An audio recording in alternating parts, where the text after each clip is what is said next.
Oh, hello there. Welcome to Rock, Paper, Shotgun. It's me, Tips the Goblin, back with another video to help you conquer the challenging world of Elden Ring.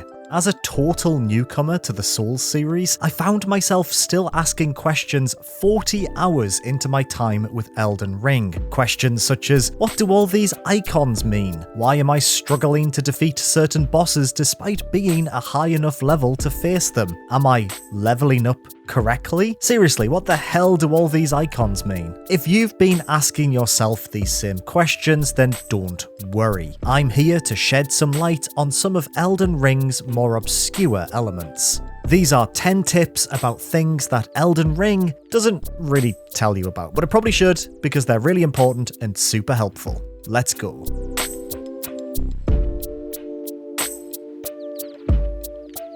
One system that is absolutely guaranteed to trip up new players is how to deal more damage against the game's challenging enemies and bosses. It's easy to think that leveling up stats like strength is a good way to make your character, stronger, but this isn't really the case. The best way to hit harder, especially early on, is to upgrade your weapons using smithing stones. You can do this straight away by using the anvil located in the Church of Ella, but your best bet is to pay the blacksmith in Round Table Hold to do it for you. Whether you're upgrading that trusty broadsword you've been wielding since the start of the game, or you've just found something shiny you want to start using instead, make sure you're constantly travelling back to Round Table Hold whenever you grab some smithing stones. There are 9 different types of smithing stone in the game, with each type allowing you to upgrade your weapons to a specific level. The numerical value next to the stone's name indicates how high it can level your weapon. For instance, smithing stone 1 allows you to upgrade your weapon to +3, whereas smithing stone 8 allows you to advance it all the way up to a whopping +24. You can find these stones scattered across the open world, but you can also grab a large handful by exploring one of the game's many underground mines. There's a mine tucked away in the corner of the basin in Limgrave, and is a great way of getting a huge amount of low-level stones at the very start of the game. You can also purchase certain types of stones from the Twin Maiden Husk vendor in Round Table Hold in exchange for some runes. However, you do have to unlock the ability to buy stones by first bringing them the Smithing Stone Miner's Bell bearing dropped by the Crystallian. Eventually, leveling up key attributes will prove beneficial when you find a weapon that scales efficiently alongside a specific attribute. To check this, go into your inventory and have a look at this section here. This shows you which attributes the weapon scales against, along with how well it scales, represented by a letter grade. Anything ranked B or lower isn't great, so focus on upgrading weapons with lower grades at the blacksmith rather than sinking points into attributes. While we're looking at this screen, it is worth mentioning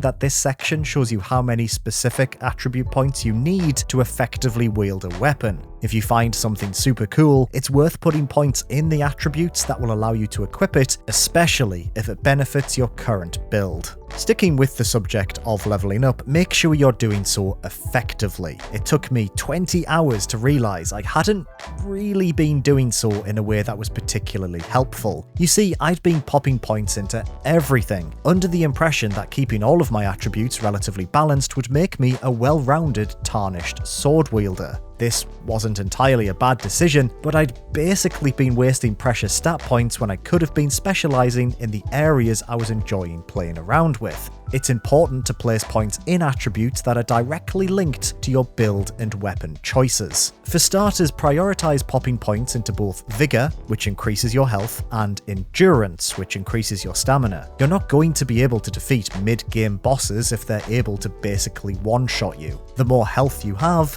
well, the longer you'll be able to survive. On a similar note, the more endurance you have, the easier you'll be able to dodge and strike without being winded. If you're a shield user, endurance effectively doubles as a second health bar, with your shield soaking up all damage in exchange for a chunk of endurance. Now, if you're a melee user, you also want to focus on putting points into both strength and dexterity, as they benefit builds that like to get so close to dragons they can smell their scales. If you're a magic user, focus instead on improving both intelligence and faith, as they affect spellcasting. As I mentioned in my first point though, none of these attribute points improves damage output as much as simply upgrading your weapons. Early on, mainly focus on putting points into all of these skills only if you're trying to work towards a weapon requirement rather than for any damage-based reason, although it's still helpful to put one or two in there every so often. Mind improves your mana, so you can boost that a bit if you're a spellcaster and find yourself running low during encounters. Arcane, on the other hand, improves your ability to discover items. Handy, but not, life-changing or anything. If you've popped a load of points in pointless places, don't panic. You can respec your character, however you'll have to defeat Renala, Queen of the Full Moon, first. Renala is one of the main boss fights on the critical path and can be found at the Academy of Rare Lucaria, located in the Liurina of the Lakes region. It costs a rare item to respec, but it is possible, so don't just give up and start again if you think you need to reallocate your points. Right, a quick one, but an important one. You might have noticed while playing that underneath your resource bars are these little square icons with arrows on them. Elden Ring never tells you what any of these icons actually mean, forcing players to guess the reasons behind their appearance. There are loads of icons that can appear in the game. Most of them aren't really worth mentioning, and some of them are so obscure players still haven't figured out both what they represent or why they even appear in the first place. Oh, Elden Ring, what you like. As a general rule of thumb, anything with a white arrow facing up next to it is a buff, and anything with a black arrow facing down is a debuff. If you have a down arrow icon, maybe unequip some items or rest at a site of grace to see if you can get rid of it. Another one to keep an eye on is this little statue icon, which means that you've passed a stake of Marika and will be given the option to respawn there when you die. I'd say if you die, but come on now, let's be realistic. However, a really important one to notice is this red square icon with a down arrow next to it. This is given to you after you hug Fear at the Round Table Hold, and means that your total health has been decreased by a not unsubstantial 5%. Fear! Why? I trusted you! I actually didn't know this when I was playing the game pre-release, and in 90% of my footage you can see me cheerfully running around, blissfully unaware I was actively weaker than I was before I was given a lovely little cuddle. You might think it's best to avoid being held, but that's not the case at all. Fear gives you an item called Baldachin's Blessing, probably not saying that right, that uses FP to increase your poise stat alongside removing that pesky health debuff. Fear is an important NPC that has her own questline, so I'd encourage you to sporadically receive a nice warm embrace. After a couple of cuddles, this will allow you to have a conversation with her, kicking off her storyline in earnest. Just remember to use Baldachin's Blessing before heading back out into the open world. No harm done. Speaking of statuses, make sure you always have access to an item or a spell that can remove unwanted effects such as bleed, blight, or rot. These effects stack up and are represented by this bar in the center of the screen. Once it reaches the top, the effect takes hold, either cutting down your health slowly over time, or in the case of Death Blight, instantly killing you. Poison and Scarlet Rot can be cured via the use of either neutralizing boluses or preserving boluses respectively, or via the use of spells such as Cure Poison and Flame Cleanse Me. If you're becoming afflicted on the reg, check your crafting menu to see if you can cook up some relevant boluses, as there's a different type for each possible status effect. You can also improve your resistance stats, increasing the time it takes for status effects to take hold by equipping specific types of armor. Always be prepared for every possibility, especially if it involves dying because a gargoyle threw up on you. I mean, that's just embarrassing, really.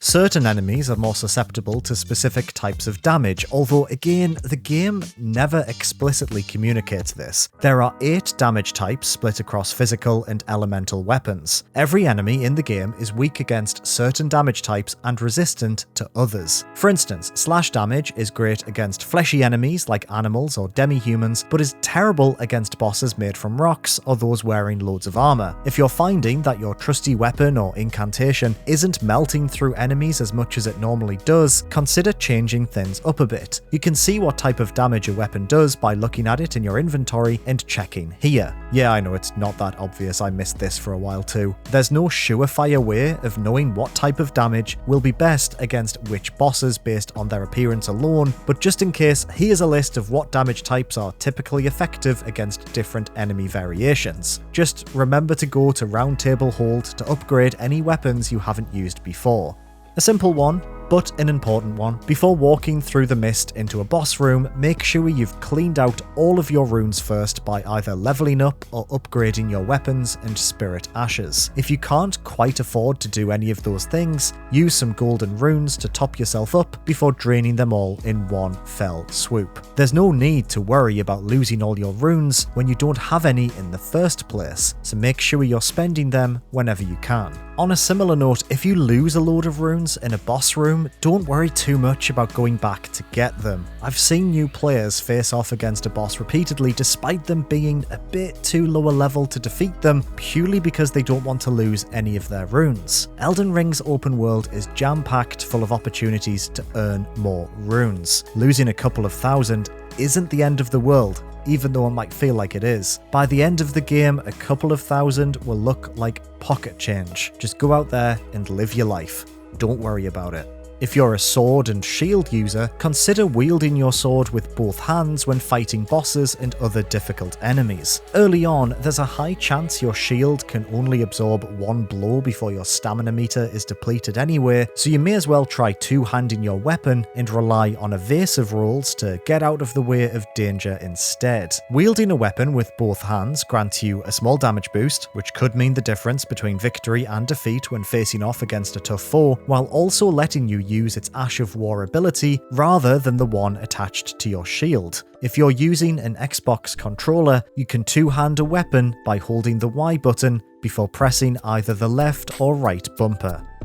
Here's a fun tip if you're struggling against a couple of massive lads. Big enemies can cause damage to one another, as well as smaller enemies wandering around beneath their feet. It's a fun tactic to lure monsters like the giants in front of one another and sort of just let them take care of themselves. I sort of used this when trying to get past the first giant on the critical path, the one who jumps down at you from a bridge, running past Godric soldiers so they would be flattened by the giant's swooping attacks. It's not that effective, but I don't know, it can be a good laugh sometimes. Let's talk about Torrent. I barely focused on your goat-horned mount in my previous video, but they're super useful when both exploring the open world and fighting baddies. For starters, Torrent can be an essential tool for defeating bosses in the open world. Key enemies in Limgrave, such as the Tree Sentinel and Flying Dragon Agheel, are way easier to beat if you're riding Torrent, with the spectral steed capable of dashing out of the way of any sweeping, long-ranged attacks. As a general rule of thumb, dragons, and most enemies on horseback, are much easier to defeat if you're riding Torrent. You can even get a few invincibility frames if you dismount at just the right time, although look, I've seen this mentioned quite a lot over the last few weeks, and although it does look slick, it isn't really that practical a tactic for casual players. I've only included it here because I managed to do it, and it made me feel cool for the first time in my life. Sue me. When casually riding around, it's important to remember that Torrent's double jump does not negate fall damage. The height you've fallen from isn't reset when you perform their second jump, and you will take damage or die regardless. If you're trying to jump down from a high place, look out for the columns of wind that grant you a jump boost instead. Not only can they lift you up to a great height, they can also safely carry you back down as well. And finally, it's important to always keep track of every NPC you encounter in the game. Although a recent update made keeping tabs on NPC locations easier by adding name tags to the map, tracking quest progress is something players have to do entirely on their own. Every time you meet an NPC, take note, and I mean a physical note. as in with a pen and a piece of paper like you're living in the 90s, of where they are and what they want you to do. It's so easy to immediately forget what they've just asked you to do because you've been distracted by a catacomb or an item that's just out of reach, so just quickly jot down your task before heading off again. Completing quest lines not only grants you some cool new loot, but seeing some of them all the way through to their end also unlocks completely new areas and even different endings. NPCs in Elden Ring are a bit weird, and the game doesn't really place as much importance on them as other open world games, so make sure you do the heavy lifting instead to see as much of what Elden Ring has to offer as possible. So there we have it, 10 additional tips to help you during your time with Elden Ring. Think I've missed something obvious? Let me know in the comments below. Otherwise, take care of yourselves, thanks so much for watching, and I'll see you next time.